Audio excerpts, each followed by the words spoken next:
Madam Chair. Oh, I was just going to outline that this is the debate on clauses. I know the Minister knows, but this is the debate on clauses 40 to 56, the Speaker, Deputy Speaker and Parliamentary Precincts and Schedule 2. The question is that Part 3 stand part. Honourable Chris Bishop. If the House will indulge me or the Chair will indulge me, I do just want to make a brief comment in relation to Part 2, which we've just covered, which I know we've been voted on, but there seems to be a spirit of bonhomie in the House, so I hope the House won't mind. The House has just voted on an amendment from the Right Honourable Chris Hipkins. I did just want to briefly touch on. I mistakenly looked at the amendment and thought it was in relation to Part 7, so I thought we might have a bit of time, but it's actually in relation to Part 2.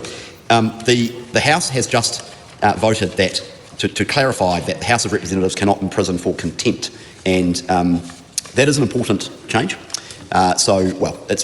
It could be seen as important. So it is not clear from a reading of McGee and the case law and Privileges Committee, recent Privileges Committee reports. It's not clear that Parliament could not, or the House could not, imprison someone for contempt of Parliament. And it's worth noting that this power has never been exercised in New Zealand by the House of Representatives, and so the House has just voted to make it clear that imprisonment is not an offence for contempt. Now, what is a contempt? Well, a contempt is a serious breach of standing orders as judged by the Privileges Committee. It's laid out in standing orders, and regrettably, that this Parliament, and indeed the Parliament before, has had some incidents where members have behaved badly. I think it's fair to say that, and people have been referred to the Privileges Committee, and people have been found guilty of contempt. And so there's a variety of punishments that can be laid down for that.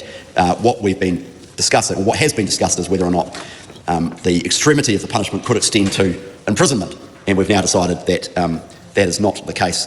I'm advised that Section 8 of the Parliamentary Privilege Act 2014, which will now become part of the Parliament Bill, the House has the powers which are exercisable by the UK House of Commons as at the 1st of January 1865. And of course, back then, someone will have no doubt gone away and researched this, back then, in 1865, in the UK House of Commons, they did have the power to imprison people by committing them into the custody of the Sergeant at Arms. So it is at least arguable that the New Zealand House had that power up until, well, 2 minutes ago, or 2.5 minutes ago. I suppose it doesn't take effect yet until we receive the royal assent, so I don't know, next week or something. So it's now been clarified, and I do want to thank the Right Honourable Chris Hipkins for moving that amendment, which the government has been pleased to support.